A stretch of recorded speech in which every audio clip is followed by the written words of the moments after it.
Toute l'équipe dans lui, je crois, et l'équipe pastorale est bien excitée de vous présenter aujourd'hui le défi 360.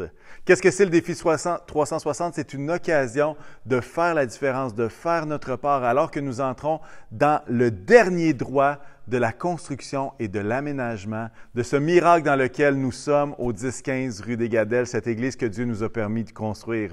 Et puis, pourquoi est-ce qu'on a choisi le nom Défi 360? C'est l'idée d'avoir une vision à 360 degrés, que peu importe l'endroit où nous nous trouverons, tout ce que nous aurons besoin sera réalisé, sera complété.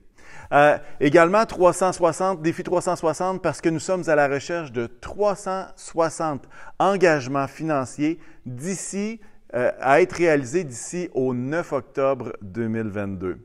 Comment est-ce que ça s'articule tout ça? C'est un objectif total de 456 000 qui est réparti en 300 engagements de 1 500 ce qui équivaut à 168 par mois ou un peu plus de 43 par semaine. En fait, nous sommes à la recherche également de 60 enfants ou ados, parce que l'Église, ce n'est pas juste les adultes. Les enfants, c'est leur Église et c'est leur bâtiment également.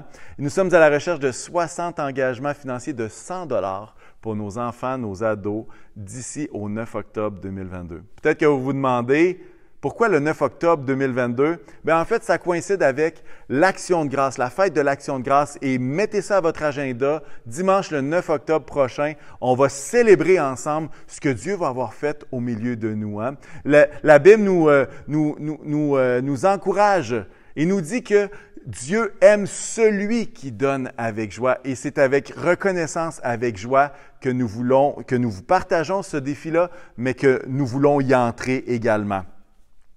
En fait, comment s'engager au défi 360? Alors, on a besoin de savoir quel engagement financier vous prenez. Alors, on a créé quelque chose de super qui s'appelle des chèques fidélité. Ce n'est pas des vrais chèques, c'est des chèques fidélité. C'est un chèque d'un vœu. C'est comme une genre de promesse à Dieu que je vais donner ce montant-là, ce 1 500 $-là.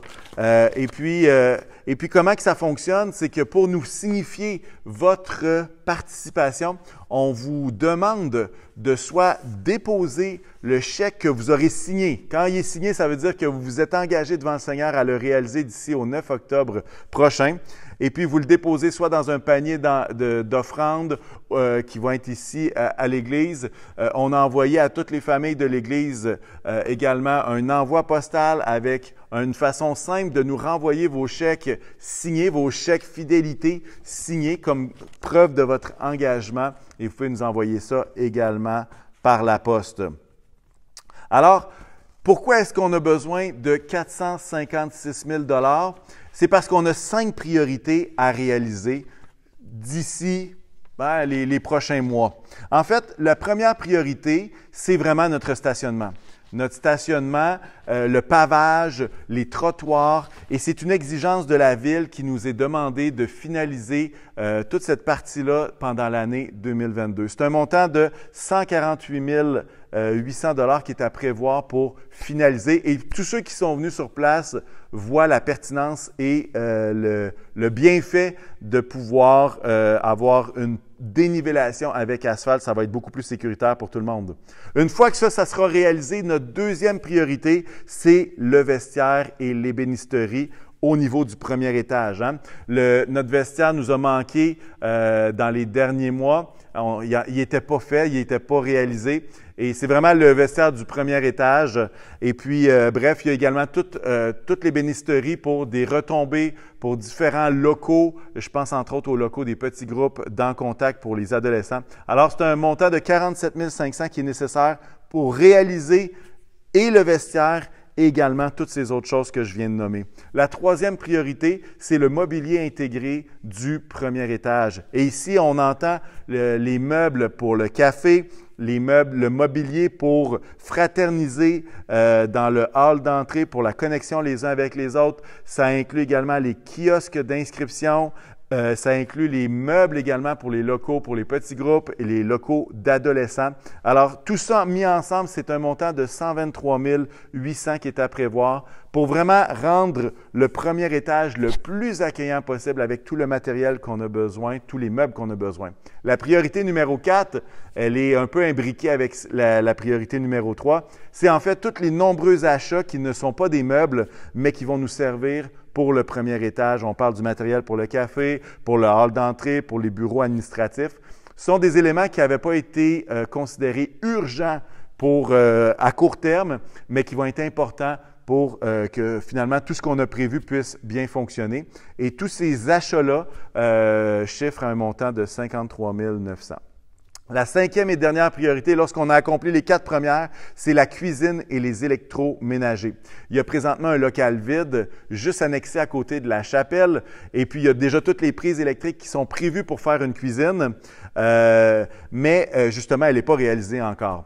Alors, c'est une cuisine qui va pouvoir accueillir plus de 200 convives, et puis pour des repas fraternels, et ça inclut les armoires de cuisine, les électroménagers, du matériel également, et c'est un montant de 49 000 $ qui est à prévoir. Alors, tous ces chiffres-là sont bien sûr issus de soumissions, d'ententes, de validation. Alors, avec tout ça, on est capable de terminer, d'entrer et d'achever le dernier droit d'aménagement et de construction. Parce que, vous savez, les crises, ça ne dure pas éternellement. Et on a les yeux tournés vers l'avenir. Où est-ce que les générations à venir vont entrer dans ce lieu, vont pouvoir profiter de ces matériaux-là de grande qualité qui ont été choisis, sélectionnés avec soin pour justement permettre une communion fraternelle, pour permettre que les enfants, les ados puissent grandir dans la foi, pour que chaque adulte, chaque famille puisse vraiment avoir tout ce qu'il a besoin pour ces moments que nous allons passer ensemble dans la présence de Dieu. Alors, le défi est lancé. Je vous invite à faire partie de cette grande œuvre, de ce miracle que Dieu va accomplir. Et puis, si vous avez des questions, n'hésitez pas à nous joindre à l'adresse courriel en lui je crois @carrefourcc.org, ou vous pouvez utiliser toutes les autres plateformes, que ce soit en nous appelant, par notre page Facebook, par courriel au secrétariat à info. Alors, vous pouvez utiliser toutes les plateformes, ça va nous faire plaisir de vous répondre. Et puis, ensemble, on peut aller loin. Le fardeau est trop lourd à porter pour 5, 10, 20, 75 personnes. Mais lorsqu'on est unis tous ensemble, on peut faire une différence et on peut achever ce miracle-là que Dieu place devant nous. Alors, que l'Éternel nous accorde sa sagesse, qu'il nous accorde vraiment direction pour quel est l'engagement que je dois prendre, que l'on doit prendre pour ce défi 360 et au plaisir de célébrer ce que Dieu va faire au milieu de nous. Amen.